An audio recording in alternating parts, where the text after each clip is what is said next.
the fraying relationship, speaking of Joe Biden, the fraying relationship between the Biden administration and Israel just took another turn for the worst. Prime Minister Benjamin Netanyahu canceling the trip of an Israeli delegation to the United States. It's a protest of the passage of a United Nations resolution calling for a ceasefire in the Israel-Hamas war during the Muslim celebration of Ramadan. The Biden administration is standing behind its vote to abstain. We get to decide what our policy is. The Prime Minister's office seems to be indicating through public statements that we somehow changed here. We haven't, and we get to decide. Okay, panel, so to abstain in this matter, Scott, we'll start with you again.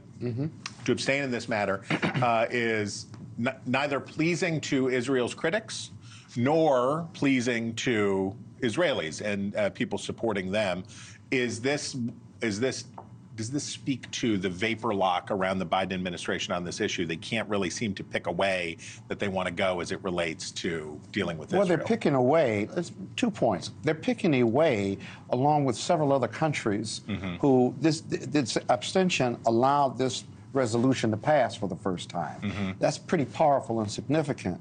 Secondly, the United States of America has sent millions, maybe billions, to Israel over the years, and they are using our weaponry to deal with Gaza and to deal with Rafah and what have you, and they don't seem to want to listen to the U.S. and the rest of the world, whether we're right or wrong. And this is a messaging issue, but more importantly, it's like a chess move. Now, Israel's got its next move. All right, Aaron. And we're going to hear from John Bolton later on. We're going to talk about all this, I promise. We'll talk about more. But the politics of this, right?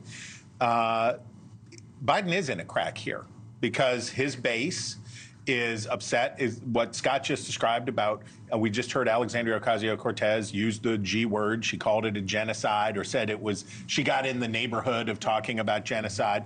And we're hearing those stressors, but also Israel still has majority support among Americans. Talk about that. Well, there are a couple of things I'll talk about. One is that this is not a messaging issue. This is an actual policy issue. This was a capitulation today by the United States, and the Russian ambassador to the UN put out a statement saying the Security Council's resolution is a victory for Russia and China. If that doesn't tell you everything that we need to know about where this is, politically speaking, geopolitically speaking, we continue to see chaos, and that's only exacerbated politically for Joe Biden by what you continue to see at the southern border. You see the Mexican president saying, I could lock down the border, and I haven't done it. You hear this over and over again. As long as there is this chaos swirling around Joe Biden, and there's a third-party candidate that could help take away votes for him, because if you're voting for RFK, you're probably not going to be voting for Donald Trump. That helps Donald Trump. Kurt, defend your man. Defend your man.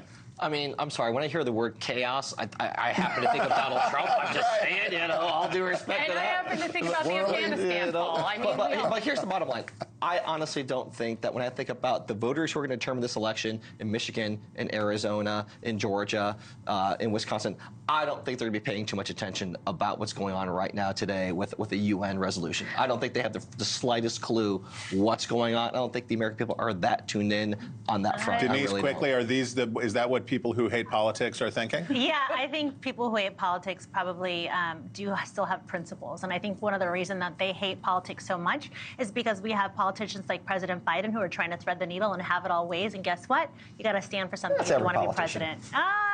Not anymore. I think things are changing. U.S. hasn't changed its position. It's asking for a ceasefire, and it's been moving in that direction. Now. Be nice. It's too early in the show. It's too early in the show to be mean to each other. Okay. I didn't even hear what she said. Come on. That's just how we like it. That's just how we like it. Thank you for watching, and make sure you go to joinnn.com to find NewsNation on your television provider.